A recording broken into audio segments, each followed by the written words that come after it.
When Louis Kahn died in 1974, he left behind the legacy of one of the most influential architects of the second half of the 20th century. His work includes the Kimball Art Museum in Fort Worth, the Salk Institute in La Jolla, California, the Phillips Exeter Academy's library, and the Capitol buildings in Bangladesh. But Kahn also left behind a secret life story. He had 3 families, one with his wife and the other 2 with his lovers. One of his children is Nathaniel Kahn, who was 11 at the time of his father's death. His new documentary film, My Architect, A Son's Journey, is a story about Louis Kahn, the architect and the man, and here is a look. For years, I struggled to be satisfied with the little piece of my father's life I'd been allowed to see. But it wasn't enough. I needed to know him. I needed to find out who he really was. So I set out on a journey to see his buildings and to find whatever was left of him out there. It would take me to the other side of the world, looking for the man who left me with so many questions. I am pleased to have Nathaniel Kahn at this table. Welcome. It's great to have you here. Thank you for having me. It's a real pleasure. I guess the question is, where did this begin for you in terms of, it began for you because here you wanted to know, this curiosity. Sure. But the idea of taking curiosity to a film is a huge step. Sure. Well, as a filmmaker, you always look for a good story, and this story was something that's been rattling around in my head since I was a kid. Yeah. And my father left me with tremendous mysteries. He died when I was 11 and didn't live with us. So I've always wondered, really, who was this man? I certainly had a peek at him, but I didn't see that much of him. So when I became a filmmaker, this has always been something I thought, am I ready to do this yet? And I kept saying no. So it was not there ready, even before you weren't ready, even though you knew you weren't ready. Absolutely. It's a film I've wanted to make for a long time. Yeah. And did the making of the film satisfy you? Well, you set out to find certain things, and there are certain questions I had at the beginning of this film. And then you find other things. There are more mysteries that open up, mysteries upon mysteries. So there's certainly some questions that I had about him that got answered, but other questions opened up.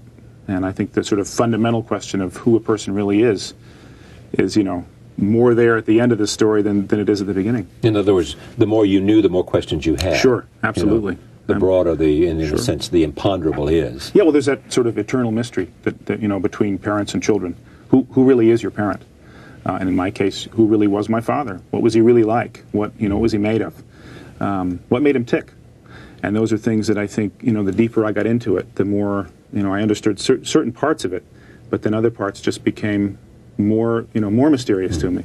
And so you went in search, and so, there's this wonderful scene where you're walking up to meet Philip Johnson, the great Philip Johnson, who lives in New Canaan, and you're there at this, Mies van der Rohe inspired pavilion, house, beautiful house, pavilion and everything else.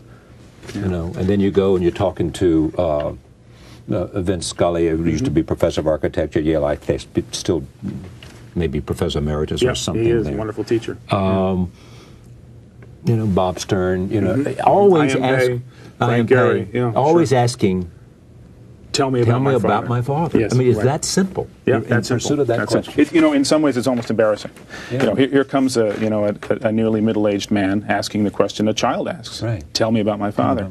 And yet somehow, what was so surprising in making this film was how much those people had to say to me. Each one of them. And it wasn't just the big architects. We have, as you know, we have taxi drivers in this film, and we have the women in my father's life. And we have people he met in far-flung places, in India and Bangladesh and Israel. And all of them, on some level, I'm asking the same question, tell me about my father.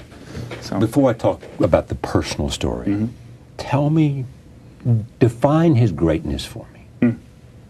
Well, that's a hard thing. I'm not an architectural historian, but I think... Well, you talk to not people who knew and who understand that question. That's true. I think that, my father really... He was born in 1901. He didn't really build buildings of any note until he was over 50, and he really only had 20 years of tremendously productive working life, building life. But in that time, he did build some buildings that really changed the course of architecture. He restored kind of a, modernist architecture was obsessed with steel and glass and very light, wonderful, beautiful structures, but something about that wasn't right for him. It didn't fit with him. And he brought back, I think, a sense of classicism, a sense of weight, of buildings being really built with stones, with brick, with concrete. And I think in some ways he returned a kind of spirituality to architecture. And people say when they go in his buildings, they're spiritual experiences. They really are. The same way that an ancient ruin is spiritual. You go to the Parthenon, you go to the pyramids. These are, buildings from ancient times, that when you walk among those stones, you feel something. You feel something powerful, something ancient. There's something in the air. You feel those things in Lou's buildings. And it doesn't matter if you know architecture or you don't. You walk in the space, like the court at the Salk Institute in La Jolla. It's a sacred space, and yet it's a biological. It's a laboratory, right? Yeah. But that is a place. But it's a sacred space. Yeah. I mean, that is a place where the building and the site. Sure. Oh, they come together phenomenally. Marry each other like crazy. Yeah. I mean, as you walk up there, knowing that the Pacific is right over That's there. right. That's right. And in between these two buildings. So you go in search of your father. Yes. Which every son wants to know. Sure. Every daughter wants to know. And what questions were you left with that you could not find an answer to? At the end? Yeah. Well, I mean, I think one of the fundamental questions that I had going in was my father really thinking about these choices he'd made in life, which led to the fact that he had several families and a rather complicated, confused personal life. And I suppose on some level I thought maybe he just didn't think about it that much. He was focused on his work, and that was it. I think what surprised me so much, really, through this journey, was how much he thought about everything he was doing, how much he thought about, each person in his life, and I think how many of those things caused him great difficulty and great pain. That was very surprising to me. I thought of him as somebody who just kind of really had a pretty one-track world. It was architecture all the way. And I discovered along the way that there were many, many other things that he was thinking about. But how did he deal with it?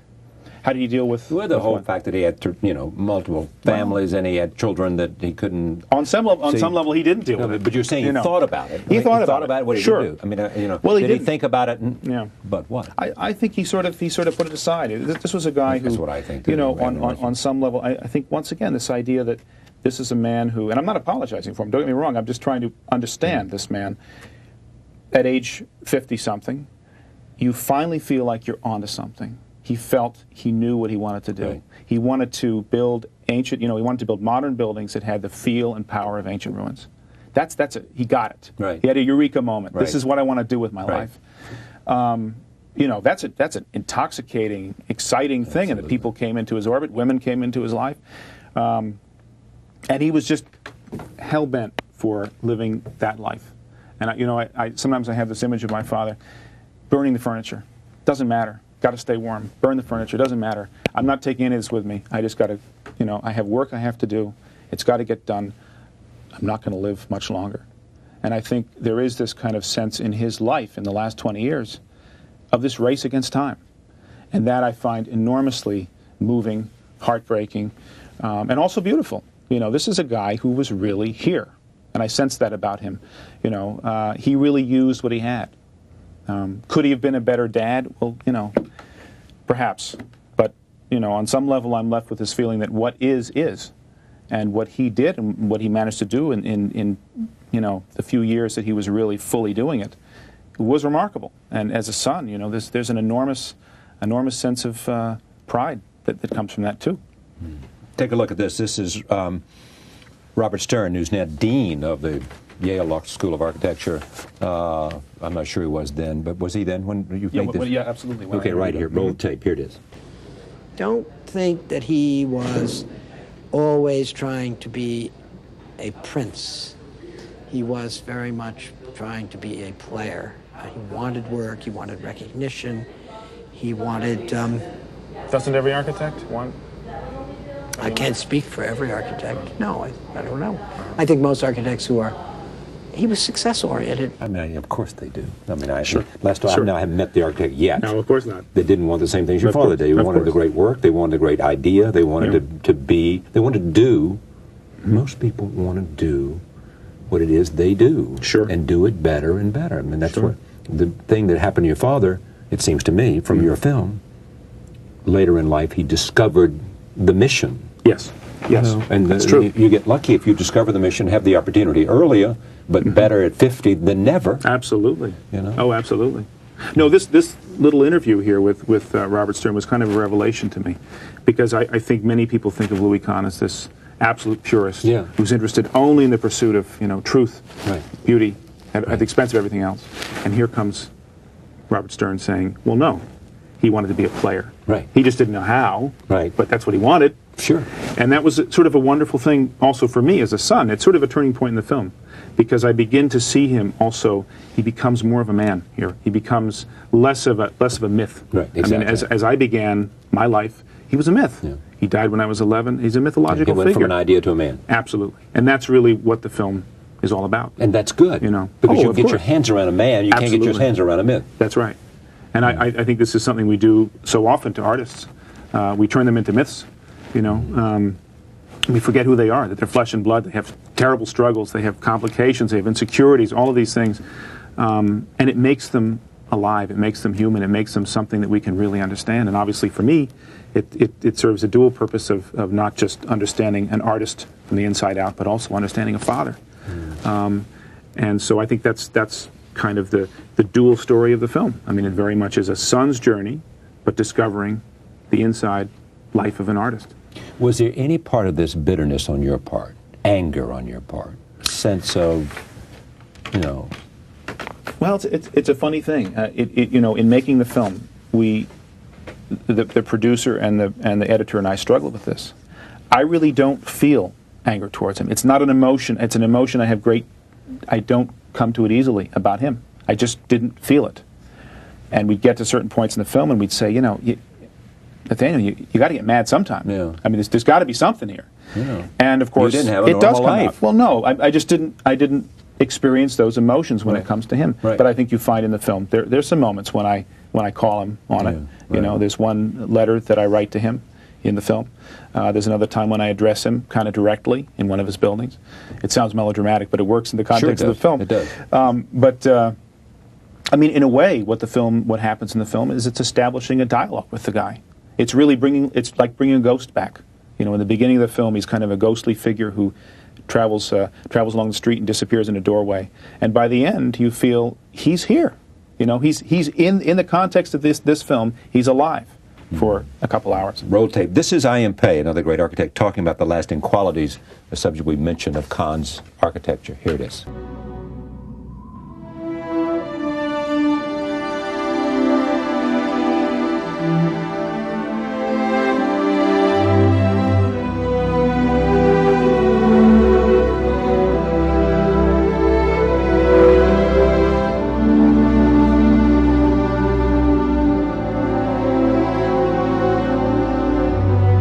Anybody wouldn't talk to you?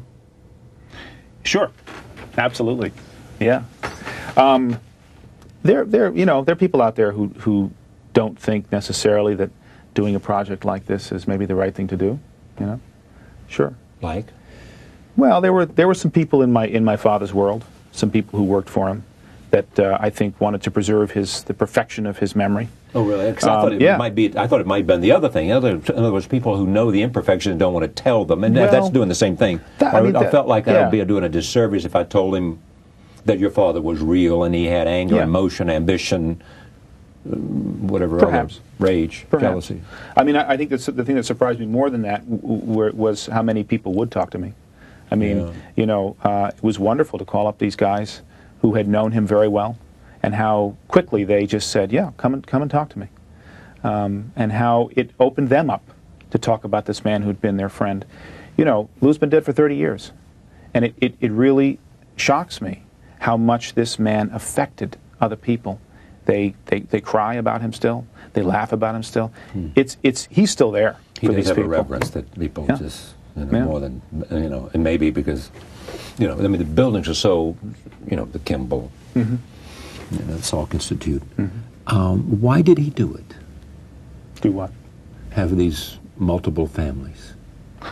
Oh gosh, I mean, I think it's probably more common in America than we think. In a lot of ways. Why did he do it? I mean, I think it's a complicated question. I think creative people often have very unconventional lives, and part of it is that the work is so exciting that other people are drawn into that, and there is a kind of romance in doing this kind of work. You know, you're involved in something at this level. It's exciting. You know, the two women who were involved in my father's life, who he was not married to, who are both in the film, my mother and the mother of my half-sister, Alex. Her name is Ann Ting. Both of these women, I talked to them in the film. You saw it. They're not angry at him. They still have questions about him. They still wonder what he really intended in certain parts of his life. But is the answer he did it because he could? I think it's more complicated than that. No, I don't think it's just because it's good. I think it's too simple. But I still don't know. I mean, it's first of all, it's complicated. Yeah, it's complicated to do it. First of all, the logistics are complicated. Sure, the logistics are very complicated. Sure. I mean, we discover people all the time who've led 2 lives or 3 lives. Well, I mean, but this is the thing. Having 2 families is not the norm. No, it's not. Having mistresses, and mistresses have children, but right. The idea of having 2 families who live in a house and you visit is different than having a mistress who may or may not get pregnant. Right. That's very true. That's very true. And so you ask yourself, what kind of mindset, is it simply because you can do it, because the nature of who you are and what you do, and Well, I think it's certainly a man who's in the moment, right? In the moment, and there's also this, I think, in terms of, is it some people, I don't know whether your father was this way or not, but some people are so interesting in that the way they treat people in their lives, and I mean that in a positive way, that the people accept the nature of it all. Yeah, because they love the person, they believe in the person, and they're saying, it's not a perfect world, right? But I'll take this compared to X, Y, Z. Well, I think any day of the week. Sure. I mean, that's the interview that I have with my mother in the film. Yeah. In which she says, "I paid a high price, but it was worth it." Yeah. And that's, I mean, I think to some extent, the film also, there are women in it who speak for many women of a certain age who made very difficult choices in their lives because they wanted to be involved in work that they felt really mattered. I think both the women in my father's life, who he was not married to, paid a very high price, but they also did enormously important work. And they said to themselves, this was a great man, and I was a part of a great man. And he loved me. I was in the same way that his buildings were part of his life. Sure. His work was part of his life. Yeah. His children was part of his life. I was part of his life. I was. Oh, and they certainly were. And he loved them, and they loved him. There's no question, And I think, it's a complicated world that this film looks at. What was the hardest thing about this? The hardest thing about making the film? Yeah. Aside from finding the support to make it. Yeah, well, that's which is always part of it. Yeah. What it cost you to make it? Less than you'd think. Okay. I'm just not my business with that. I think the hardest thing really was to have the courage to keep going, knowing that at the end of it, somehow, my father would look very different to me. Because you have this child's eye view, and you're afraid to open these boxes and boxes of things, and afraid to ask people questions, because on some level, you're going to find out about things about the man that you didn't know before, and it's going to change your memories, on some level. It changes your perception of him. And I was always afraid, somehow, that I'd come out at the end with a less, with something less than what I started with. And what really surprised me and was wonderful is I came out with a lot more. You came out a lot more. A lot more. A much fuller picture of the man. I mean, as we said, he went from being a myth to being a man. But in the end, is this the story of a son's journey to find his father, period? Or is this the story of a great man? Oh, it's both. It's both. It's also the story of an American family. It's the story of an artist's life. It's absolutely the story of a son looking for his father. It's also the story of the women in his life. I mean, it's sort of trying to get my arms around a whole life that was his life. It's of interest to us because he was a great man, because he was a great architect. That makes it of an interest to us. Well, in other words, would this have been as equally an interesting movie? It had nothing to do with a great man. On some level, probably, because that makes it your story rather than the story of the circumstances. It's definitely the story of a son looking for his father. Yeah. Sure, that's the fundamental thread of it. His father's a famous man.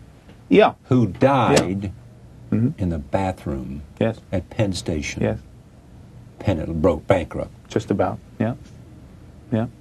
Pretty ironic death, wasn't it, for an architect? Yeah. An architect who tried all of his life. How come? Well, he was coming back from India. He was coming back from one of his trips. I mean, the guy drove himself to death. You know, there's no question. He absolutely, there was work he had to get done. He traveled alone to these faraway places. Crazy schedule. And he had certainly driven himself. You know, he was 73 years old, didn't take care of his health particularly. He was an ox. He was a tough guy. And he never admitted any kind of frailty. He knew he was sick. He knew he had heart trouble. But he never admitted that to any of us, to anyone. And he came back through Penn Station. And as you know from the film, we have somebody who actually saw him in the men's room at Penn Station when he died, which is an enormously dramatic scene in the film. Meeting this man who actually saw my father dying, you know. But he collapsed and died in Penn Station, New York, and it was unidentified for 3 days because something was, his address on the passport had been crossed out, and they couldn't make a proper identification, and he lay in the city morgue for 3 days, unidentified. And I remember those days, I mean, you know, like they were yesterday, waiting at home, wondering if he'd tried to call us, you know, what had happened, and all three families, of course, wondering where this man was. And it was like he disappeared. And then suddenly he turned up, you know, they found his body in the morgue. And, I mean, immediately, of course, everybody said, what an ironic death. This is a man who tried his whole life to create places of great beauty, dies in the men's room at perhaps one of the, you know, least successful pieces of urban architecture in the history of the Western world. It was an ironic death, and, you know, but quite symbolic, too. Roll tape. This is where, it's another conversation in the film. Take a look at this.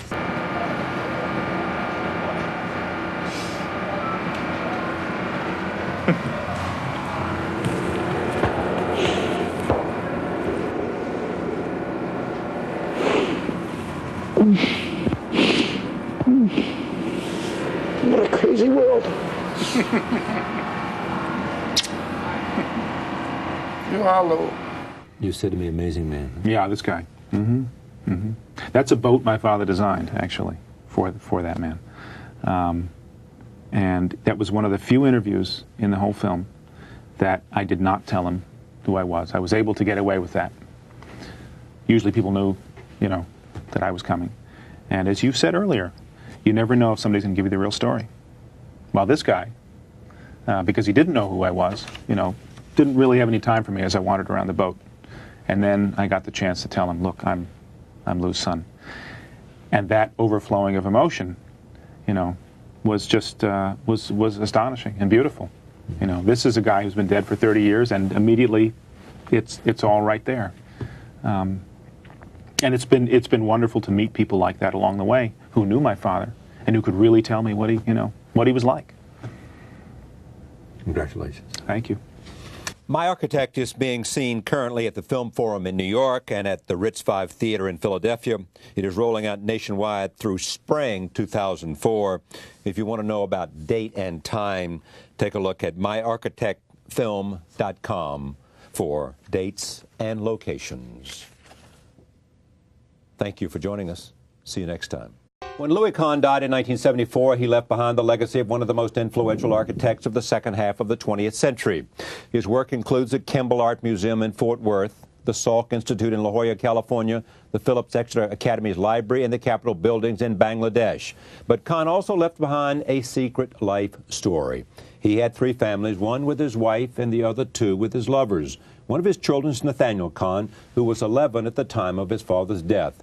His new documentary film, My Architect, A Son's Journey, is a story about Louis Kahn, the architect and the man, and here is a look. For years, I struggled to be satisfied with the little... Taking curiosity to a film is a huge step. Sure. Well, as a filmmaker, you always look for a good story. And this story was something that's been rattling around in my head since I was a kid. Yeah. And my father left me with tremendous mysteries. He died when I was 11 and didn't live with us. So I've always wondered, really, who was this man? I certainly had, a peek at him, but I didn't see that much of him.